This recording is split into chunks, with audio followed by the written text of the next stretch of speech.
Good evening, everyone. My name is David Gregg. I'm also on the committee. I've been a member of the Society for a few years now. Been away for a few months last year and hopefully back on deck a bit more this year. So tonight I've put together a presentation on Venus. You would have all been seeing Venus nice and bright out in the western evening sky. Who's seen it in recent weeks? Yep. So it's a bit of a shame tonight, of course, with the weather. I was hoping that we'd have the telescope set up on the deck so that we could all look at Venus. And although it looks like a big bright star in the sky, of course, when you look at it through a telescope, it actually has phases just like the moon. And at the moment, it is in a crescent type phase. But with the technology that we've got, we can cheat and have a look at it tonight. Now, by the way, if you've got any questions while I'm talking, please feel free to jump in, interject and ask away. That's not a problem. I'm trying to make it a bit more interactive.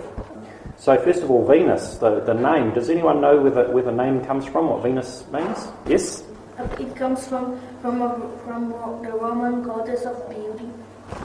Goddess of? Beauty, something like that. Yeah, it is the goddess of love and beauty. Yeah. That's what you're saying, wasn't it? Yes. And so which rock out from the sun are we talking about here for Venus? Number 2. So it's the second one out. We've got Mercury, Venus, and then Earth. So Venus is orbiting around the sun within our orbit.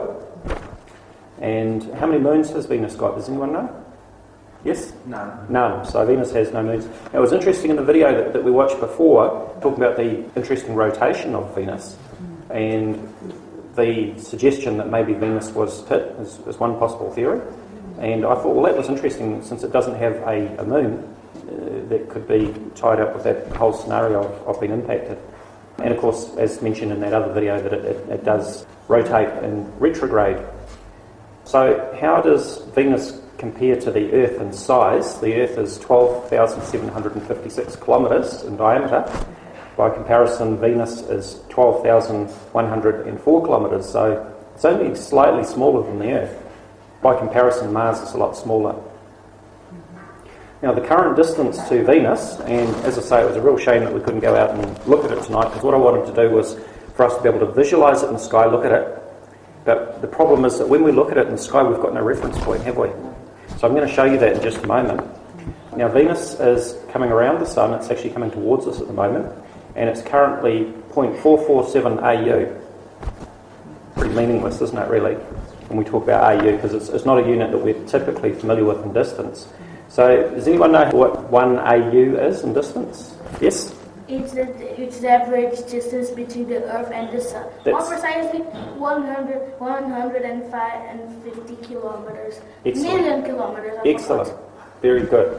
That's right. So just under 150 million kilometres. We want to be exact. It's 149,597,870 kilometres. So 1 AU, and as I say, it's currently 0.447 AU away, so it's approximately half that distance. So 0.447 AU, we multiply that by the approximately 150 million kilometres. It is currently 66.8 million kilometres away. So that's as of today's date, February the 14th, and its apparent magnitude, which is the measure of its brightness, is minus 4.62.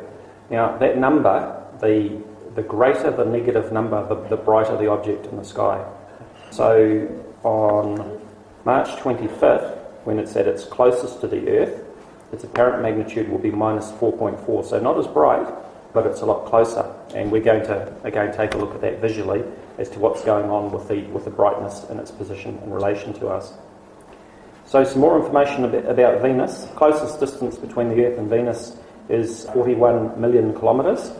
By comparison, our other nearest neighbour, Mars, at its closest point, is about 54.6 million kilometres minimum distance from the Earth. So Venus is by far our nearest neighbour. We have sent spacecraft to it, and the earliest spacecraft that was sent to Venus was in 1962.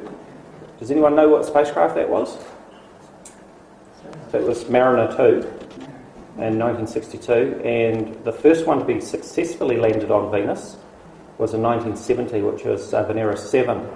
Now, of course, these spacecraft didn't last very long at all, because once they entered the atmosphere, well, they were basically crushed like a tin can. The atmosphere of Venus is a very thick cloudy atmosphere composed mainly of carbon dioxide, CO2, 96.5% CO2.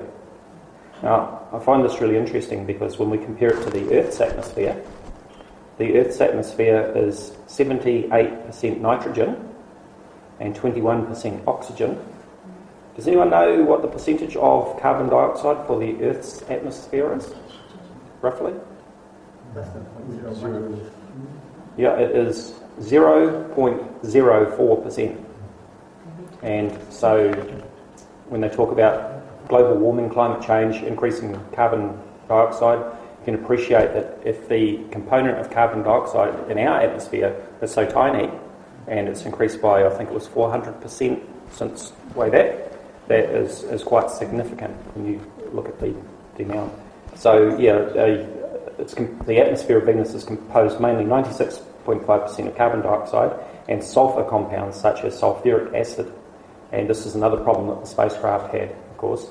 The greenhouse effect of all that carbon dioxide keeps the surface temperature at over 700 degrees Kelvin, which is about 425 degrees Celsius. And the air pressure of Venus is 92 times the Earth's atmosphere. So we can understand now why those spacecraft were crushed like a tin can. It really didn't stand a chance.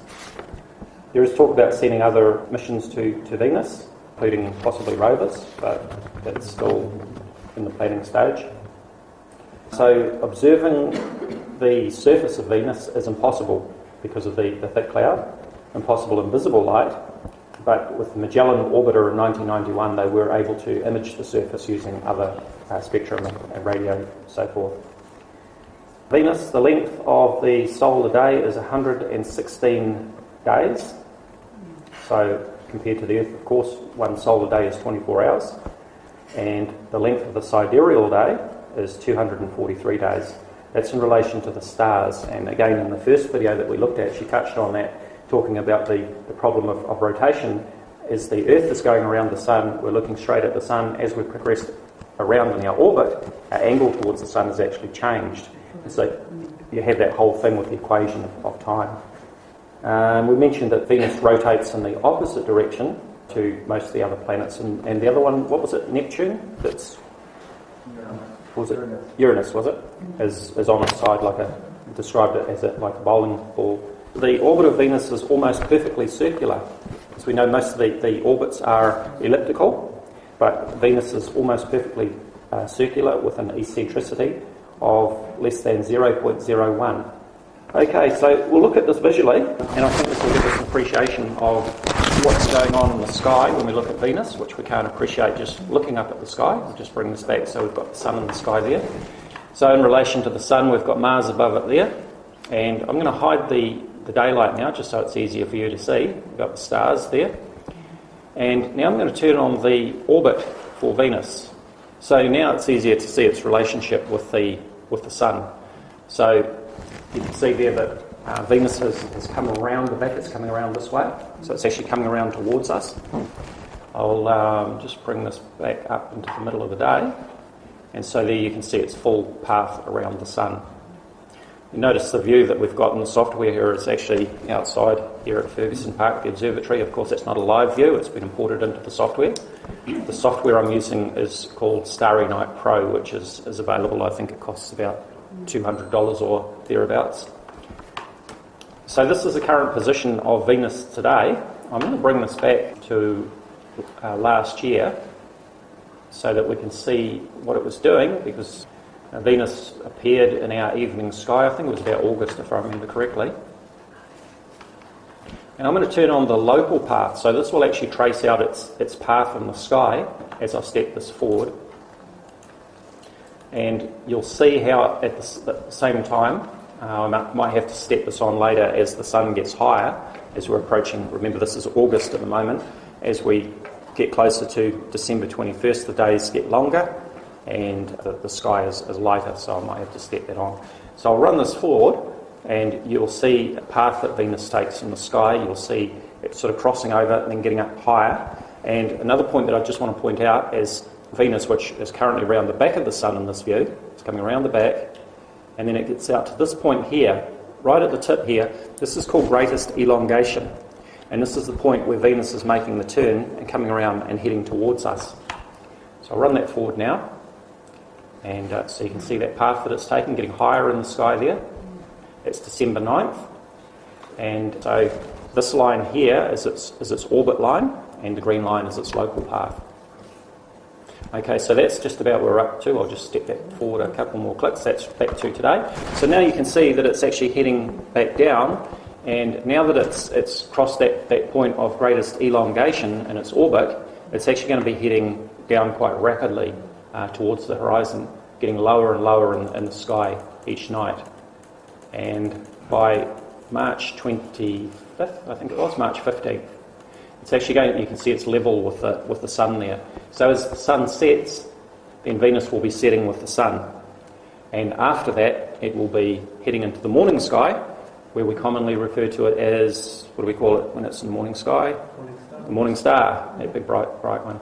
Now it's interesting too that if you follow discussions online and so on, some people are freaking out, especially in the Northern Hemisphere, because they're saying, Venus is too bright, it's never been that bright before.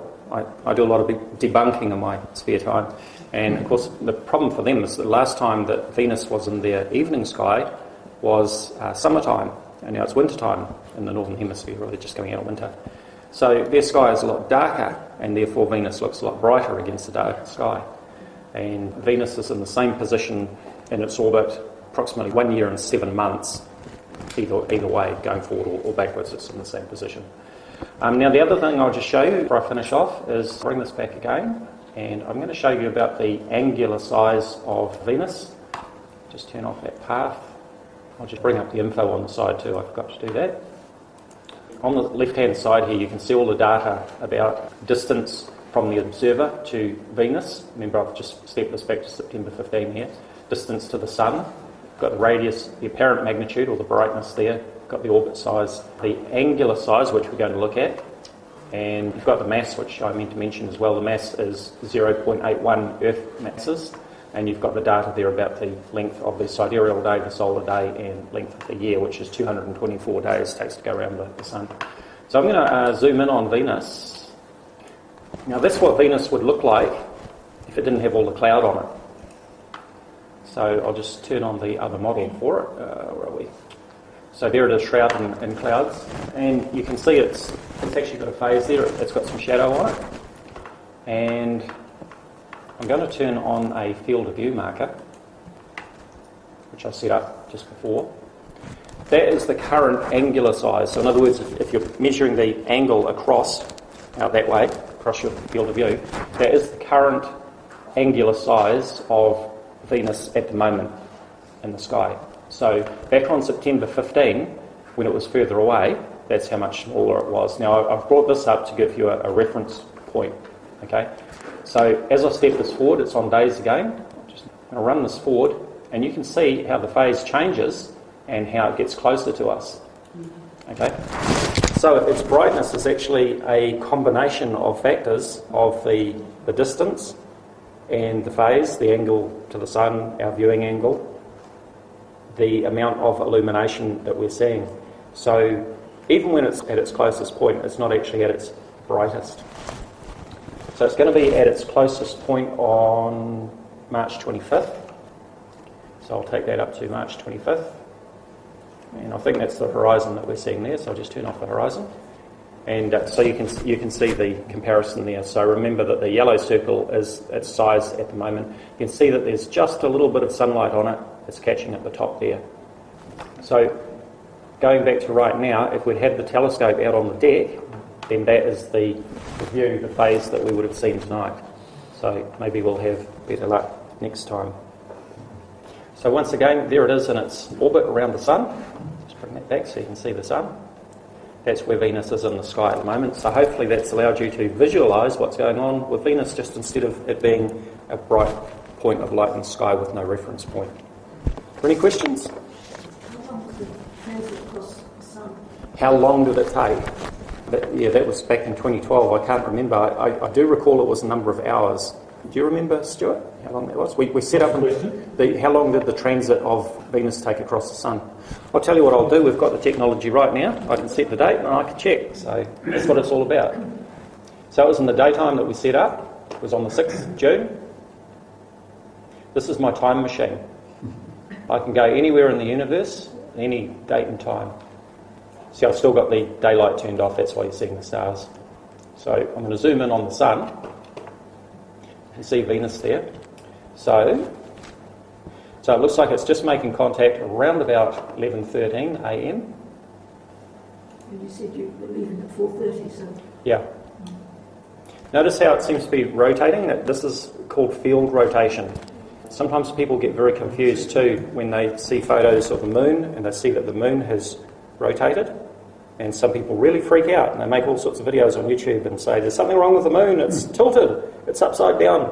And they forget that even if you're filming an aeroplane crossing the sky and you take a photo here, the angle as it crosses the sky, the angle in your photos are going to be different. So that's why we're seeing the sun actually rotating as it goes across the sky. So it left the disk of the sun at, that's about 5:30. Now this is June, so I've got daylight saving turned on, so there we go. If I hit that, now the time is right for June. So that was about 4:40 that it finally exited. So it was, 11:13 it started, and 4:40 it finished. Yeah. So that was quite a special event with the transit, and not something that we'll see again. I can't remember what date the next transit was, but it's sometime. So each transit, was it the same journey across the... No. Yeah, different, and they're in pairs as well. There was actually another transit, I think it was in 2004, if I remember correctly, and that wasn't visible from New Zealand. They saw that from the United States. So we've had the pair 2004 and 2012, and the next one is not for a long time now. Well, that's what Captain Cook would Mercury around and came to transit Venus, isn't it? Yeah. Albert. One of the figures from somewhere else in the world showed it going across the top. Is that because of the way it looked to them? Yes, that would probably partly be due to their latitude wouldn't make a lot of difference for the viewing angle, but because we're upside down relative to the northern hemisphere, so our view is up the other way. It's just like when I post photos of the moon on my Facebook page and people say the moon's upside down. So yeah, that's the reason for that. Yeah, Venus disappears from our sky for long periods of time, doesn't it? Yeah, it goes into the morning sky. So if I hit the now button here, so there's Venus. I'll just turn on that orbit again and bring that back into I'll just bring the sun up there so you can see Venus relative to the sun. So if I run this forward, so you can see that that's just about level with the sun there. It's set about the 15th. So after that point, it's heading into the morning sky. So if I advance this on to, say, early April, and then we head round to the east, and all our trees are probably going to be in the way, so I'll hide the horizon, because we can do that, and I'll turn on the horizon line, so we've got a reference point there. It's our horizon line, and I'll hit that so it changes from 6:23 p.m. to 6:23 a.m. You can see that the sun is just below the horizon, and Venus is in the morning sky.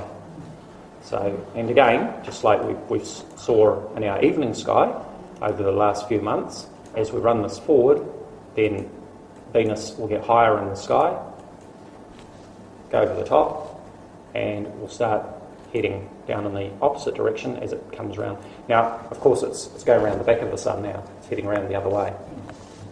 So this is the front side. This is closest to us. And now it's heading around the back of the sun. It'll head around there, and it'll be behind the sun around about there. So January 7th, 2018, it'll be on the other side of the sun. So just while I've got that view there too, so you've got Venus, and I'll also turn on the orbit for Mercury. Bring this up to about midday. And so you can see the orbit of Mercury there inside the orbit of Venus. And of course, if I turn on the orbits, the other planets, they're on the outside of us, so that gets really confusing. But we can see those two inner orbits there nice and easily. Are there any other questions? Yes? Could you show the other planets' orbits just so I can have an idea of what it seems like? Or planets outside the orbit? Yes, I can do Just so I that. can have an idea. Yep, Just like I can do that. So I just drag my cursor down there, and they're all the orbit lines for the outer planets as well. So it's actually very confusing. it is very confusing. So it's easier to visualise those inner orbits, of course, because we can simply look on and look at them as if they're in front of us like that. Right. Okay, any other questions before I close? Okay, well, thank you for your attention.